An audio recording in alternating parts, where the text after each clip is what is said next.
When he first heard the music of Louis Armstrong in 1931, guitarist Django Reinhardt was astounded. Having been raised in Romani culture, he immediately appreciated the jazz genre for its improvisation and began making it his own. Django Reinhardt overcame a personal tragedy to transform music with his gypsy jazz. His influence extends from jazz and blues to country and rock. Minor swing, major triumph.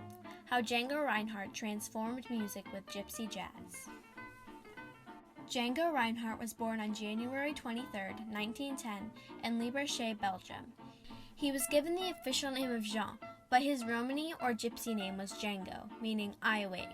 He got his first guitar when he was 12, and taught himself how to play it by watching older gypsy men around the campfire. He soon began to play in dance halls with an accordionist named Vitesse Guarino. British bandleader Jack Hilton was well known in Europe for his Queen's Dance Orchestra and had heard of Django's music. He tracked the 18-year-old down in Paris, went to one of Django's performances, and offered him a job with the orchestra right on spot. Django eagerly accepted, knowing this would be a great opportunity to show off his skills.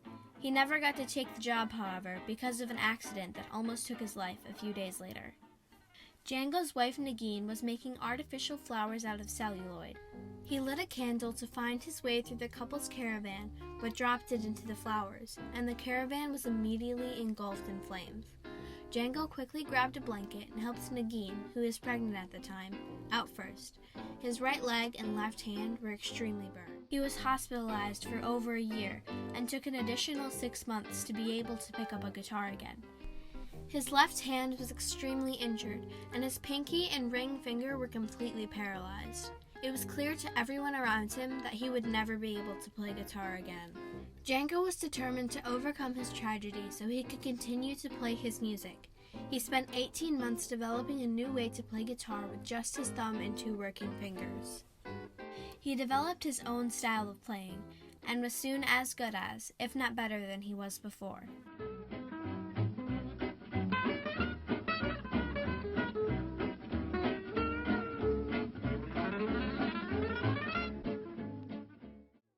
Guitarist Jerry Garcia from the Grateful Dead was inspired by Django. Garcia lost his finger as a child instead of Django. He's able to cross his fingers and do runs where the middle finger crosses over the index finger. They're lightning fast. His technique is awesome. Even today, nobody has really come to the state he was playing at. Once Django was confident with his music, he went back to the streets, now playing in bars and nightclubs.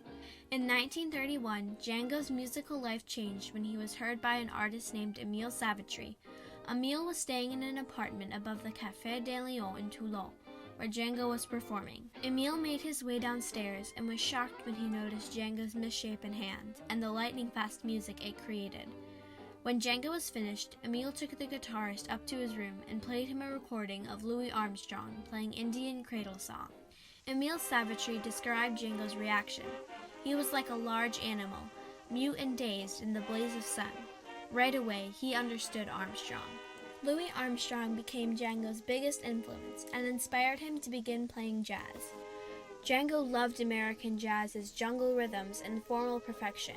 Because jazz was mostly improvisation, Django understood it more than most European musicians at the time. Other European musicians were trained to play off sheet music. Romani musicians mostly improvised, so jazz came naturally to Django. This is most likely because Django was unable to read music. As blues guitarist Stevie Ray Vaughan says, Django didn't have any book or anything to borrow from. He wrote the book. Jazz changed forever once others heard Django's influence. So gypsy jazz is one of the very few genres in existence that is based entirely on the work of one person, Django Reinhardt. In 1934, Django met a violinist named Stéphane Grappelli, who would go on to be his musical partner for most of his life. Together they created a band, the Quintet du Hot Club de France.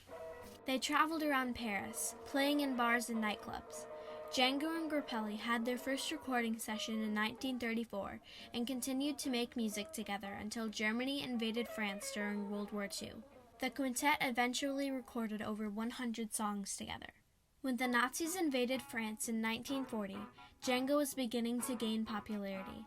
His music was so good, even Nazi soldiers and officers sought him out in Paris at every opportunity. This was surprising because the Nazi Party openly disapproved of both Romany people and jazz.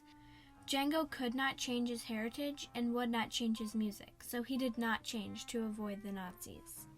They didn't hide the fact that they disapproved of jazz. Posters were put up, such as this one, which says jazz is degenerate music.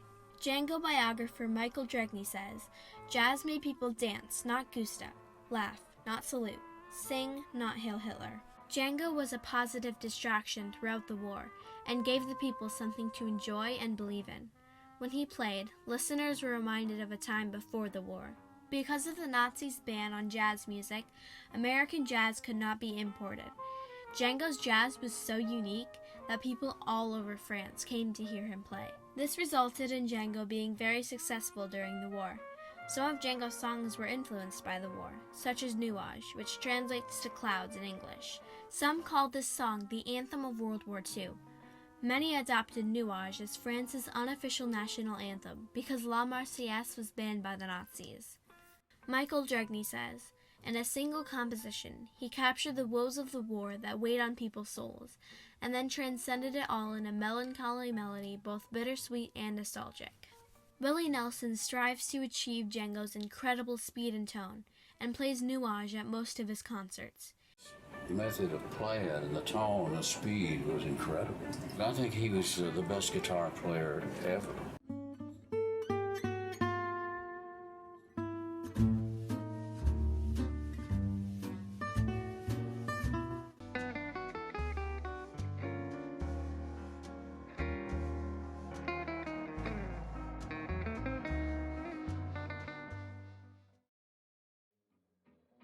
After the war, Duke Ellington invited Django to travel to America. Django played multiple concerts with him, and the audience was full of Django's fans who had been waiting years to see him live. In one of the concerts, Django went missing, and Duke Ellington had to apologize and say Django would not be playing. At the last second, Django showed up without his guitar, and Ellington, embarrassed, told the audience Django would be playing. Django was given an electric guitar, which he had never touched in his life, and played the entire concert with that. Duke Ellington's drummer Sonny Greer said, "Django Reinhardt, yeah, I tell you man, that cat could take a guitar and make it talk. Nobody played like him." Django found he loved playing electric guitar and continued to experiment with it when he arrived back in France. After he returned from America, Django retreated to the countryside, living out the rest of his life doing what he loved, fly fishing and playing music with his family. Django died on May 16, 1953 of a stroke at age 43. His brother Ninian vowed to never play guitar again, but his son Babak and grandson David continued to play his music, carrying on his legacy. 100 ans aujourd'hui, il a toujours autant de succès. Mais bon, moi j'attends pas après le centenaire ou enfin n'importe quelle date. Moi dès que je mets un doigt sur la guitare, je rends hommage à ma famille par ma façon de jouer parce que ça vient d'eux et que s'ils n'avaient pas existé, j'aurais jamais joué de ma vie. Because of Babak's and David's commitment to continuing Django's music, Romany boys today learn his songs as soon as they pick up a guitar, and Minor Swing has become, as NPR says, the gypsy anthem. Dr. Siv Lee says, "Many Romany people have regarded Django as a legend and a role model. Today, hundreds of festivals are hosted in Django's name, and they are attended by thousands of fans. Django Reinhardt tribute bands continue to keep Django's music alive.